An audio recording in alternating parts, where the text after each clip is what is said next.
listen in to what the Prime Minister said.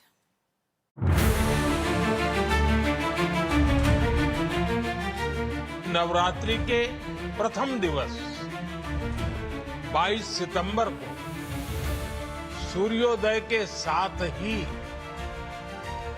Next generation GST reforms लागू हो जाएंगे। त्योहारों के इस मौसम में सबका मुंह मीठा होगा। नए स्वरूप में मुख्य रूप से अब सिर्फ 5% और 18% के ही टैक्स स्लैब रहेंगे। गरीबी से बाहर निकल करके 25 करोड़ का एक बहुत बड़ा समूह नियो मिडिल क्लास के रूप में आज देश के अंदर बहुत बड़ी भूमिका अदा कर रहा है। नागरिक देवो भवः के जिस मंत्र के साथ आगे बढ़ रहे हैं, नेक्स्ट जनरेशन जीएसटी रिफॉर्म में इसकी साफ झलक दिखाई देती है और भारत को आत्मनिर्भर बनाने का बहुत बड़ा दायित्व हमारे एमएसएमईज यानी हमारे लघु, मध्यम और कुटीर उद्योगों पर भी है। ये केंद्र और राज्यों के प्रयासों का नतीजा था कि देश दर्जनों टैक्सों के जाल से मुक्त हुआ और पूरे देश के लिए एक जैसी व्यवस्था बनी। वन नेशन वन टैक्स का सपना साकार हुआ। हर दुकान को स्वदेशी से सजाना है। गर्व से कहो, ये स्वदेशी है। All right, the important thing is that the country as a whole is going to be paying less taxes starting today. Pre-GST is 0.5% to 5%. And then in Octroi, then 1 to 5% entry tax, 4 to 15% essentially was the sales tax. So we'll get you the rates before and after.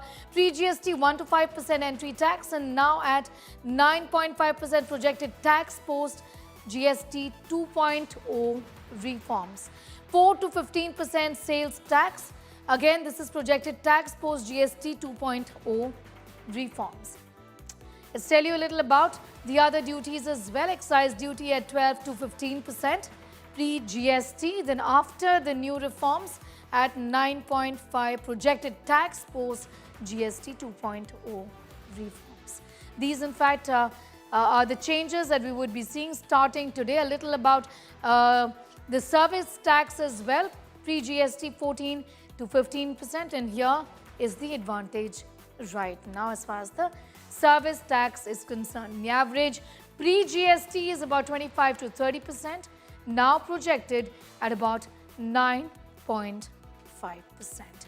The GST reforms are first announced by the Prime Minister from the ramparts of the Red Fort on Independence Day early this year as a gift to the people of the country. Listen in.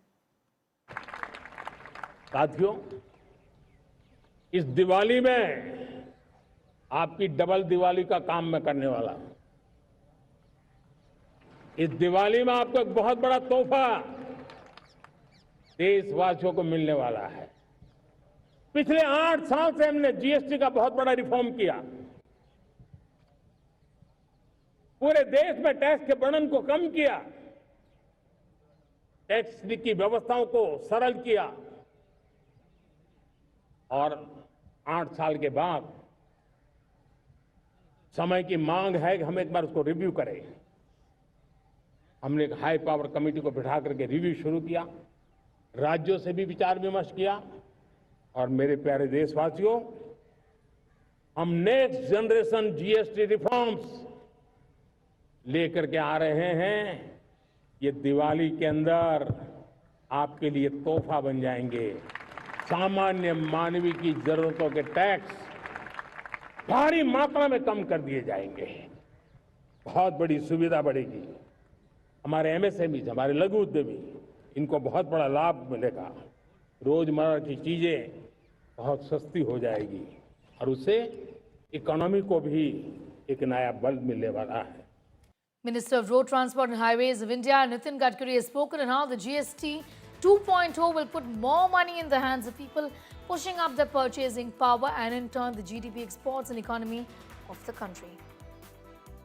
Nitin ji, कल से GST लागू हो रहा है देश भर में, इसका क्या इम्पैक्ट होगा आपके डिपार्टमेंट पे? अभी ऐसा बहुत है सारे कि कंस्ट्रक्शन वर्क सस्ते हो जाएंगे। देखिए, निश्चित रूप से ये बहुत स्वागतार्ह कदम है भारत सरकार का। वित्त मंत्री का और प्रधानमंत्री को मैं धन्यवाद देता हूं। इससे हमारी इकोनॉमिक ग्रोथ बढ़ेगी और टैक्स कम करने के बाद में भी टर्नओवर बढ़ेगा, परचेसिंग पावर बढ़ेगी और वो पैसा फिर से सर्कुलेशन में आएगा और जीएसटी कम नहीं होगा, जीएसटी उतना ही लगभग आएगा। तो एक प्रकार से हमारा जीडीपी ग्रोथ बढ़ेगा, एम्प्लॉयमेंट पोटेंशियल बढ़ेगा, एक्सपोर्ट बढ़ेगा और हम आत्मनिर्भर भारत की ओर जाएंगे। और जो ग्राहक है आज, जिसके कारण जिनका जीएसटी के कारण अभी जैसे ट्रक, स्कूटर, बस, कार, ये ऑटो रिक्शा, इसमें सस्ता हो गया, तो निश्चित रूप से इन लेने वालों का भी फायदा होगा। तो मुझे लगता है कि एक प्रकार से स्क्रैपिंग के कारण हम सर्टिफिकेट दे रहे, उसका कुछ कंसेशन मिलेगा। फिर ये जीएसटी कम हुआ, उसके कारण कीमतें कम होगी और इसका पूरा इम्पैक्ट करके फिर और परचेसिंग बढ़ेगा और वही तो मैं कह रहा हूँ, और गाड़ियां बेची जाएगी। तो निश्चित रूप से अब लोगों में, छोटे छोटे लोग, पुरानी गाड़ियों के मार्केट बड़े हो गए। अब हर प्रयागराज में आए तो middle class, lower middle class लोग पुरानी गाड़ी खरीदी की, सामान ऊपर में रखा, पूरा परिवार बैठा और प्रयागराज के लिए निकल पड़ा। तो टूरिज्म बढ़ेगा, उससे भी फिर से डेवलपमेंट होगी। देखिए, ये मल्टीप्लाई इफेक्ट होगा इसका और ये देश के इकोनॉमी के वित्त मंत्री और प्रधानमंत्री का बहुत सही कदम है और इसका कंज्यूमर को भी फायदा होगा, इकोनॉमी को भी फायदा होगा, सबको फायदा होगा।